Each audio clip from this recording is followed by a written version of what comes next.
أعوذ بالله من الشيطان الرجيم. بسم الله الرحمن الرحيم. الحمد لله رب العالمين الرحمن الرحيم مالك يوم الدين. إياك نعبد وإياك نستعين. اهدنا الصراط المستقيم صراط الذين أنعمت عليهم غير المغضوب عليهم ولا الضالين. بسم الله الرحمن الرحيم. ألف لام ميم. ذلك الكتاب لا ريب فيه هدى للمتقين الذين يؤمنون بالغيب ويقيمون الصلاة ومما رزقناهم ينفقون والذين يؤمنون بما أنزل إليك وما أنزل من قبلك وبالآخرة هم يوقنون. أولئك على هدى من ربهم وأولئك هم المفلحون. إن الذين كفروا سواء عليهم أأنذرتهم أم لم تنذرهم لا يؤمنون. ختم الله على قلوبهم وعلى سمعهم وعلى أبصارهم غشاوة ولهم عذاب عظيم. ومن الناس من يقول آمنا بالله وباليوم الآخر وما هم بمؤمنين. يخادعون الله والذين آمنوا وما يخدعون إلا أنفسهم وما يشعرون. في قلوبهم مرض فزادهم الله مرضا ولهم عذاب أليم بما كانوا يكذبون. وإذا قيل لهم لا تفسدوا في الأرض قالوا إنما نحن مصلحون ألا إنهم هم المفسدون ولكن لا يشعرون. وإذا قيل لهم آمنوا كما آمن الناس قالوا أنؤمن كما آمن السفهاء ألا إنهم هم السفهاء ولكن لا يعلمون. وإذا لقوا الذين آمنوا قالوا آمنا وإذا خلوا إلى شياطينهم قالوا إنا معكم إنما نحن مستهزئون. الله يستهزئ بهم ويمدهم في طغيانهم يعمهون. أولئك الذين اشتروا الضلالة بالهدى فما ربحت تجارتهم وما كانوا مهتدين. مثلهم كمثل الذي استوقد نارا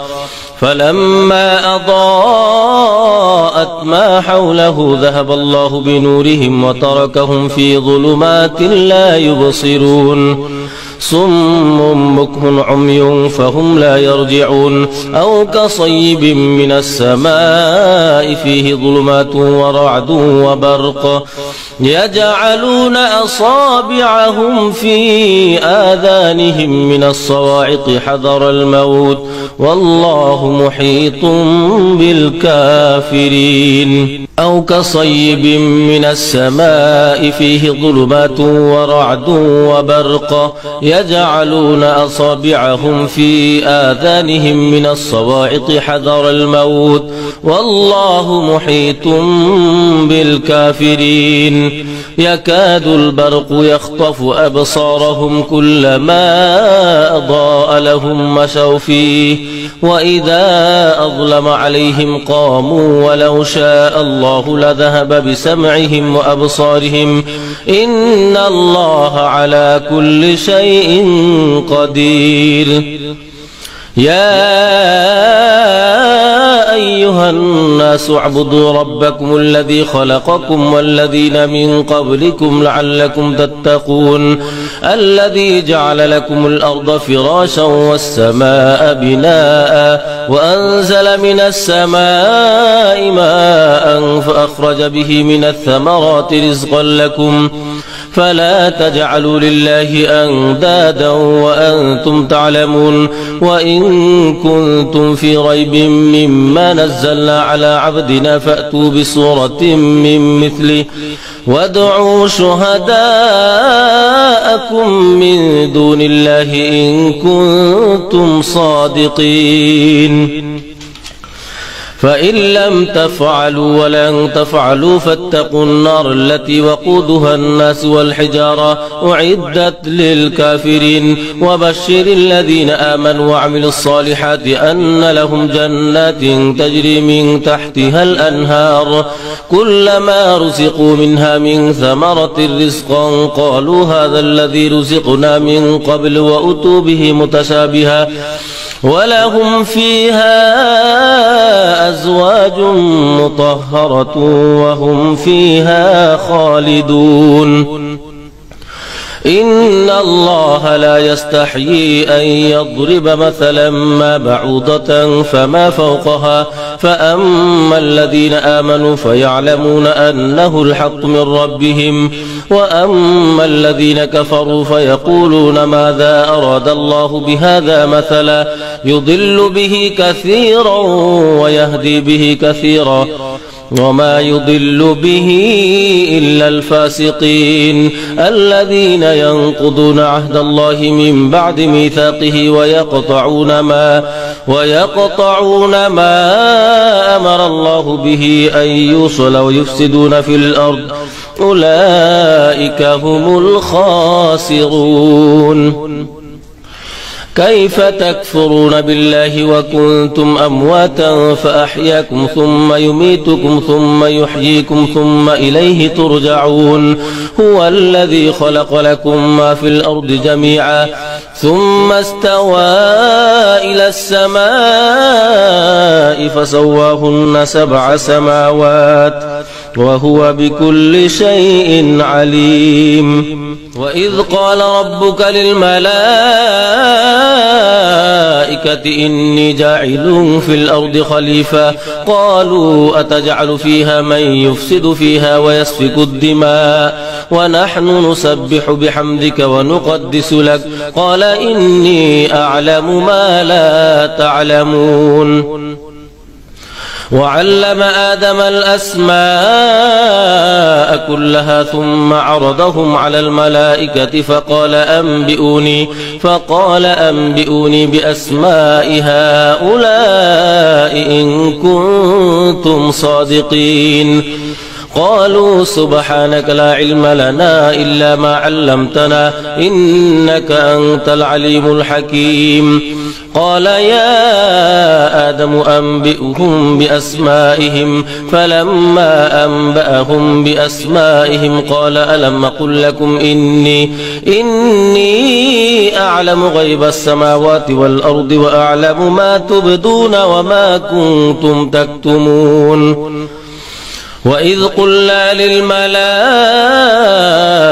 اسجدوا لآدم فسجدوا إلا إبليس أبى واستكبر وكان من الكافرين وقلنا يا آدم اسكن أنت وزوجك الجنة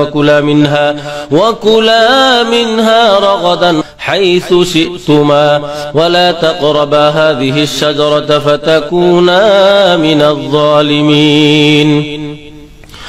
فأزلهما الشيطان عنها فأخرجهما مما كانا فيه وقلنا اهبطوا بعضكم لبعض عدو ويكن في الأرض مستقر ومتاع إلى حين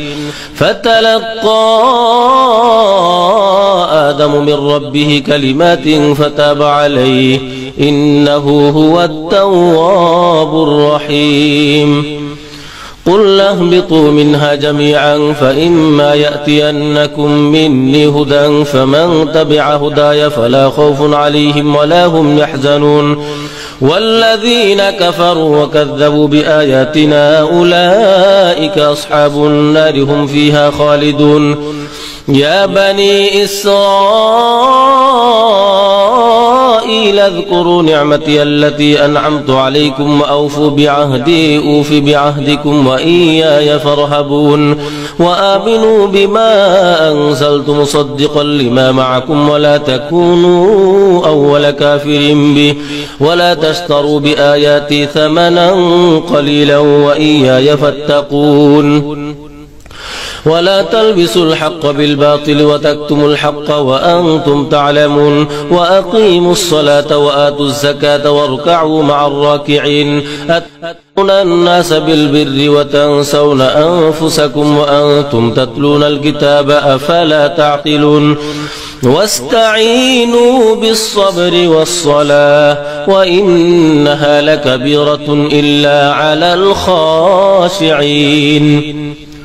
الذين يظنون أنهم ملاقو ربهم وأنهم إليه راجعون يا بني إسرائيل اذكروا نعمتي التي أنعمت عليكم وأني فضلتكم على العالمين واتقوا يوما لا تجزي نفس عن نفس شيئا ولا يقبل منها شفاعة ولا يؤخذ منها عدل ولا هم ينصرون وإذ نجيناكم من آل فرعون يسومونكم سوء العذاب يذبحون أبناءكم ويستحيون نساءكم وفي ذلكم بلاء من ربكم عظيم وإذ فرقنا بكم البحر فأنجيناكم وأغرقنا آل فرعون وأنتم تنظرون وإذ واعدنا موسى 40 ليلة ثم اتخذتم العجل من بعده وأنتم ظالمون ثم عفونا عنكم من بعد ذلك لعلكم تشكرون وإذ آتينا موسى الكتاب لعلكم تهتدون وإذ آتينا موسى الكتاب والفرقان لعلكم تهتدون وإذ قال موسى لقومه يا قوم إنكم ظلمتم أنفسكم باتخاذكم العجل فتوبوا إلى بارئكم فاقتلوا أنفسكم ذلكم خير لكم عند بارئكم فتاب عليكم إنه هو التواب الرحيم وإذ قلتم يا موسى لن نؤمن لك حتى نرى الله جهرة فأخذتكم الصاعقة وأنتم تنظرون ثم بعثناكم من بعد موتكم لعلكم تشكرون وظللنا عليكم الغمام وأنزلنا عليكم المن والسلوى كلوا من طيبات ما رزقناكم وما ظلمونا ولكن كانوا أنفسهم يظلمون وإذ آتينا موسى الكتاب والفرقان لعلكم تهتدون وإذ قال موسى لقومه يا قوم إنكم ظلمتم أنفسكم باتخاذكم العجل فتوبوا إلى بارئكم فاقتلوا أنفسكم ذلكم خير لكم عند بارئكم فتاب عليكم إنه هو التواب الرحيم وإذ قلتم يا موسى لن نؤمن لك حتى نرى الله جهرة فأخذتكم الصاعقة وأنتم تنظرون ثم بعثناكم من بعد موتكم لعلكم تشكرون وظللنا عليكم الغمام وأنزلنا عليكم المن والسلوى كلوا من طيبات ما رزقناكم وما ظلمونا ولكن كانوا أنفسهم يظلمون وإذ قلنا ادخلوا هذه القرية فكلوا منها حيث شئتم رغدا وادخلوا الباب سجدا وقولوا حطة نغفر لكم خطاياكم وسنزيد المحسنين فبدل الذين ظلموا قولا غير الذي قيل لهم فأنزلنا على الذين ظلموا رجزا من السماء بما كانوا يفسقون وإذ استسقى موسى لقومه فقلنا اضرب بعصاك الحجر فانفجرت منه 12 عينا قد علم كل أناس مشربهم كلوا واشربوا من رزق الله ولا تعثوا في الأرض مفسدين وإذ قلتم يا موسى لن نصبر على طعام واحد فادع لنا ربك يخرج لنا مما تنبت الأرض من بقلها وقثائها وفومها وعدسها وبصلها قال أتستبدلون الذي هو أدنى بالذي هو خير اهبطوا مصرا فإن لكم ما سألتم وضربت عليهم الذلة والمسكنة وباءوا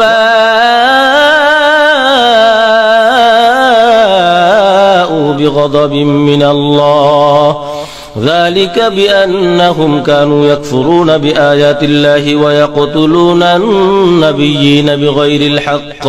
ذلك بما عصوا وكانوا يعتدون إن الذين آمنوا والذين هادوا والنصارى والصابئين من آمن بالله واليوم الآخر وعمل صالحا فلهم أجرهم عند ربهم ولا خوف عليهم ولا هم يحزنون وإذ أخذنا ميثاقكم ورفعنا فوقكم الطور خذوا ما آتيناكم بقوة واذكروا ما فيه لعلكم تتقون ثم توليتم من بعد ذلك فلولا فضل الله عليكم ورحمته لكنتم من الخاسرين ولقد علمتم الذين اعتدوا منكم في السبت فقلنا لهم كونوا قردة خاسئين فجعلناها نكالا لما بين يديها وما خلفها وموعظة للمتقين وإذ قال موسى لقومه إن الله يأمركم أن تذبحوا بقرة قالوا أتتخذنا هزوا قال أعوذ بالله أن أكون من الجاهلين قالوا ادع لنا ربك يبين لنا ما هي قال إنه يقول إنها بقرة لا فارض ولا بكر عوان بين ذلك فافعلوا ما تؤمرون قالوا ادع لنا ربك يبين لنا ما لونها قال إنه يقول إنها بقرة صفراء فاقع لونها تسر الناظرين قالوا ادع لنا ربك يبين لنا ما هي إن البقرة شابه علينا وإنا إن شاء الله لمهتدون قال إنه يقول إنها بقرة لا ذلول تثير الأرض ولا تسقي الحرث مسلمة لا شية فيها قالوا الآن جئت بالحق فذبحوها وما كادوا يفعلون وإذ قتلتم نفسا فادارأتم فيها والله مخرج ما كنتم تكتمون فقلنا اضربوه ببعضها كذلك يحيي الله الموتى ويريكم آياته لعلكم تعقلون ثم قست قلوبكم من بعد ذلك فهي كالحجارة أو أشد قسوة وإن من الحجارة لما يتفجر منه الأنهار وإن منها لما يشقق فيخرج منه الماء وإن منها لما يهبط من خشية الله وما الله بغافل عما تعملون أفتطمعون أن يؤمنوا لكم وقد كان فريق منهم يسمعون كلام الله ثم يحرفونه من بعد ما عقلوه وهم يعلمون وإذا لقوا الذين آمنوا قالوا آمنا وإذا خلا بعضهم إلى بعض قالوا أتحدثونهم بما فتح الله عليكم ليحاجوكم به عند ربكم أفلا تعقلون أولا يعلمون أن الله يعلم ما يسرون وما يعلنون ومنهم أميون لا يعلمون الكتاب إلا أماني وإن هم إلا يظنون فويل للذين يكتبون الكتاب بأيديهم ثم يقولون هذا من عند الله ليشتروا به ثمنا قليلا فويل لهم مما كتبت أيديهم وويل لهم مما يكسبون وقالوا لن تمسنا النار إلا أياما معدودة قل أتخذتم عند الله عهدا فلن يخلف الله عهده أم تقولون على الله ما لا تعلمون بلى من كسب سيئة وأحاطت به خطيئته فأولئك أصحاب النار هم فيها خالدون والذين آمنوا وعملوا الصالحات أولئك أصحاب الجنة هم فيها خالدون وإذ أخذنا ميثاق بني إسرائيل لا تعبدون إلا الله وبالوالدين إحسانا وذي القربى واليتامى والمساكين وقولوا للناس حسنا وأقيموا الصلاة وآتوا الزكاة ثم توليتم إلا قليلا منكم وأنتم معرضون وإذ أخذنا ميثاقكم لا تسفكون دماءكم ولا تخرجون أنفسكم من دياركم ثم أقررتم وأنتم تشهدون ثم أنتم هؤلاء تقتلون أنفسكم وتخرجون فريقا منكم من ديارهم تظاهرون عليهم بالإثم والعدوان وإن يأتوكم أسارى تفادوهم وهو محرم عليكم إخراجهم أفتؤمنون ببعض الكتاب وتكفرون ببعض فما جزاء من يفعل ذلك منكم إلا خزي في الحياة الدنيا ويوم القيامة يردون إلى أشد العذاب وما الله بغافل عما تعملون أولئك الذين اشتروا الحياة الدنيا بالآخرة فلا يخفف عنهم العذاب ولا هم ينصرون ولقد آتينا موسى الكتاب وقفينا من بعده بالرسل وآتينا عيسى ابن مريم البينات وأيدناه بروح القدس أفكلما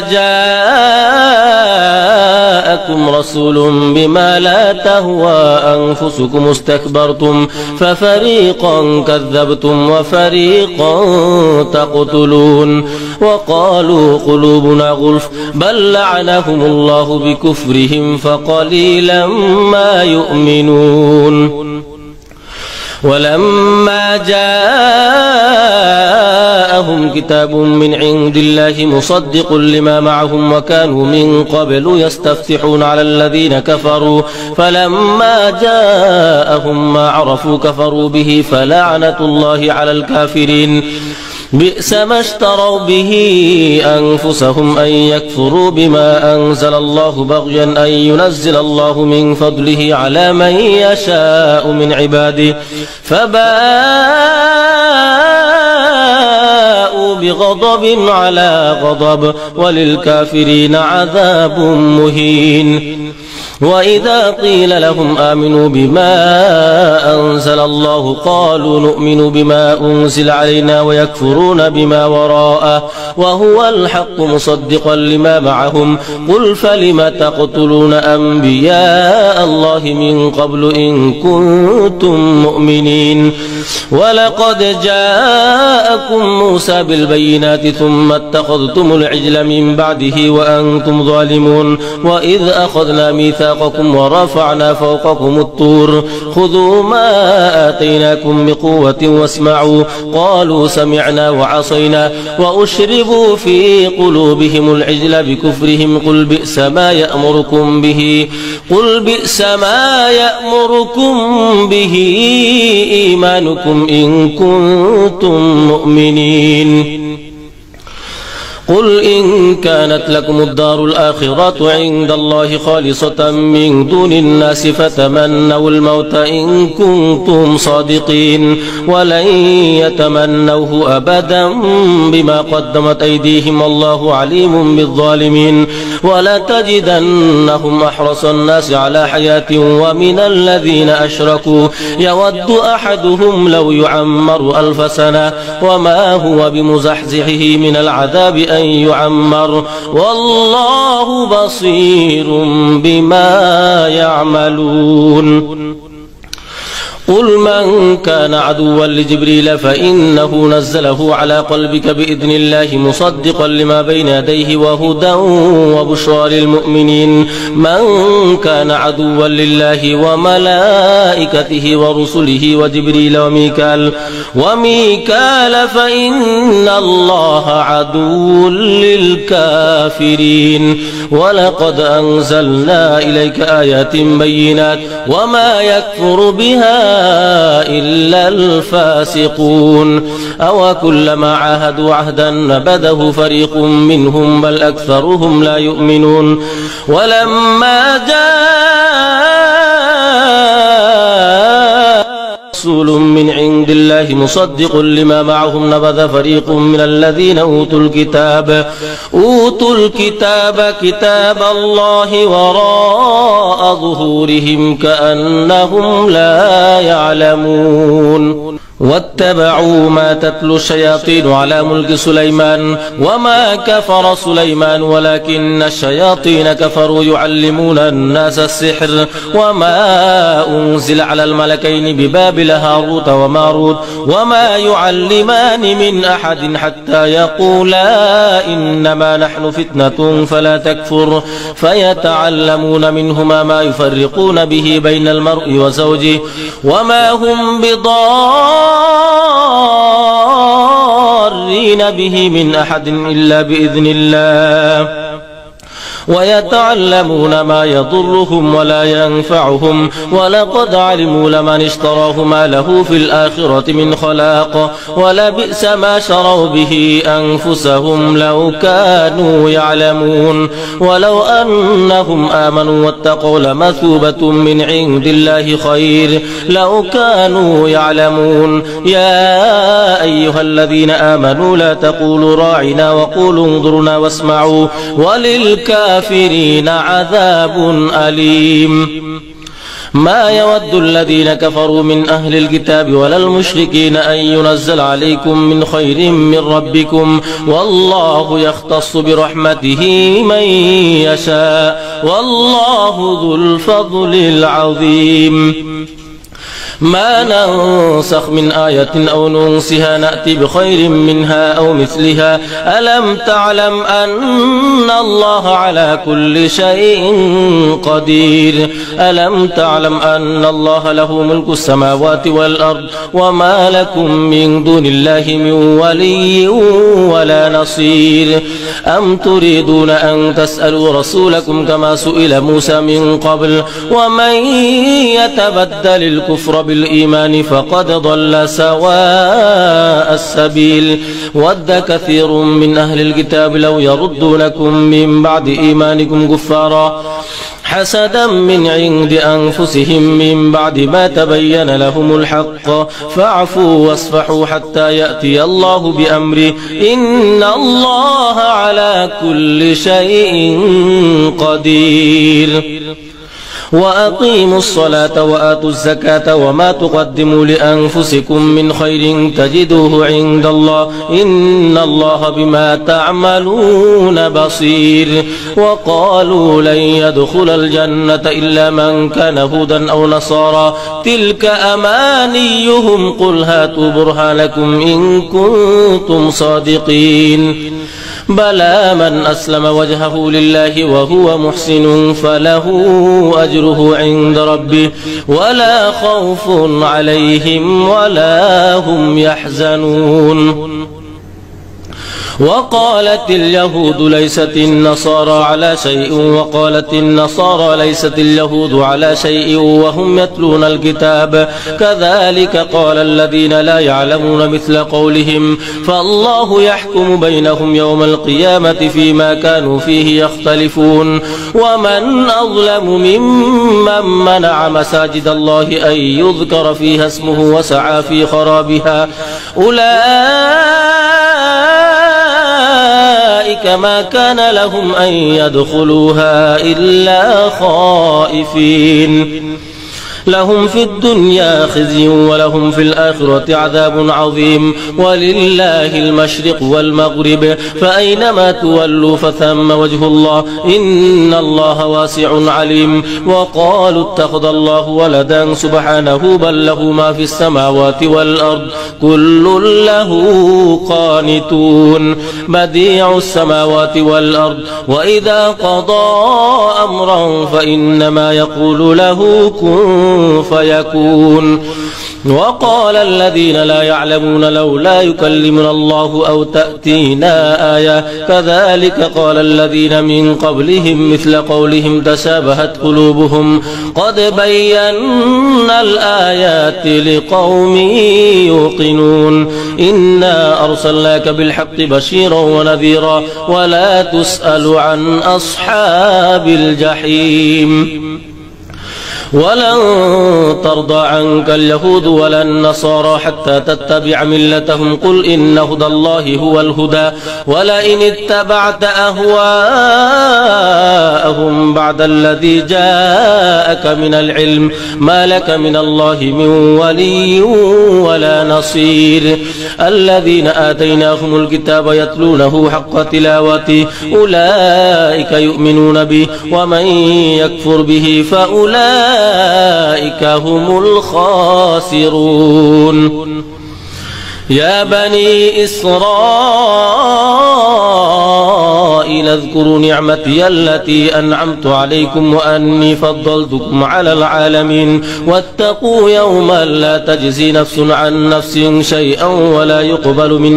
ولا يقبل منها عدل ولا تنفعها شفاعة ولا هم ينصرون وإذ ابتلى إبراهيم ربه بكلمات فأتمهن قال إني جاعلك للناس إماما قال ومن ذريتي قال لا ينال عهد الظالمين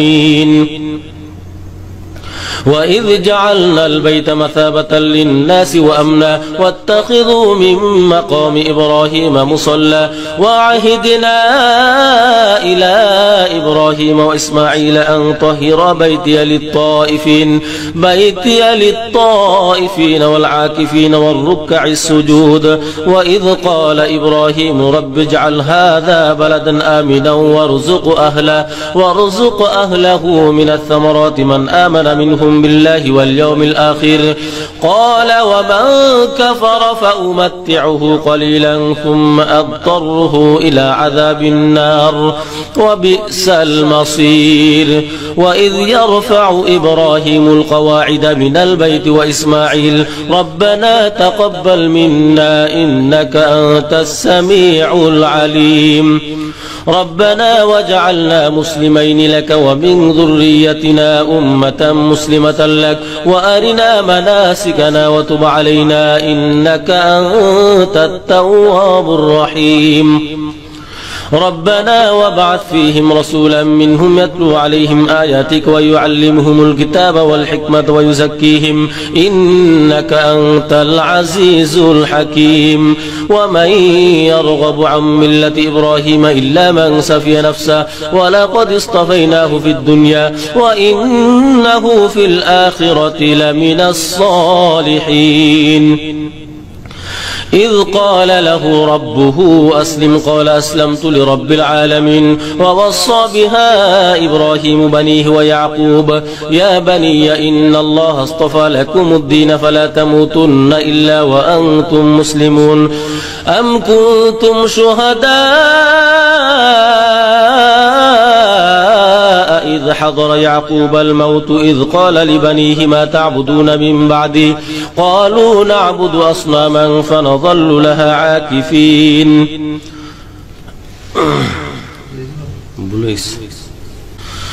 أم كنتم شهداء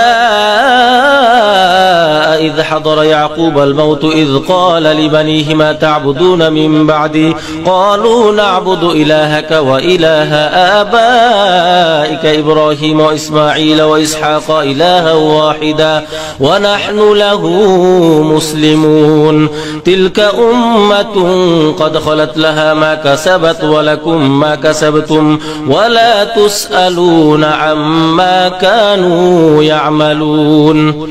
وقالوا كونوا هودا أو نصارى تلك أمانيهم قل هاتوا برهانكم إن كنتم صادقين وقالوا كونوا هودا أو نصارى تهتدوا قل بل ملة إبراهيم حنيفا وما كان من المشركين قولوا آمنا بالله وما أنزل إلينا وما أنزل إلى إبراهيم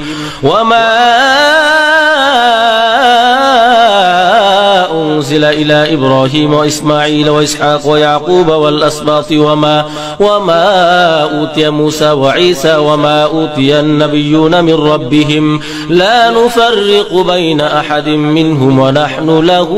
مسلمون فإن آمنوا بمثل ما آمنتم به فقد اهتدوا وإن تولوا فإنما هم في شقاق فسيكفيكهم الله وهو السميع العليم صبغة الله ومن أحسن من الله صبغة ونحن له عابدون قل أتحاجوننا في الله وهو ربنا وربكم ولنا